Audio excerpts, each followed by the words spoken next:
আমাদের দেওয়া আছে কোসেক এ মাইনাস সাইন এ কে আমি কি লিখতে পারবো 1/কোসেক এ। সিমিলারলি সেক এ কোসেক কি লিখতে পারবো 1/সেক এ। যদি কোসেক এ এলসিএম হয় তাহলে কি চলে আসছে কোসেক স্কোয়ার এ -1। এদিকে যদি সেক এ এলসিএম হয় তাহলে কি চলে আসছে সেক স্কোয়ার এ -1।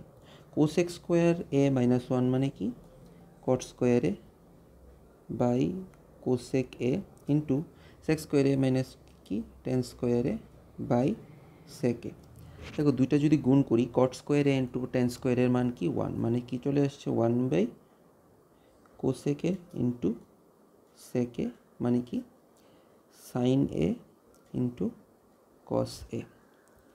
এখন আর এইচ এস আছে 1/10a প্লাস কট এ ভাঙ্গো 1/10a মানে sine A by cos A plus cot A মানে cos A by sine A.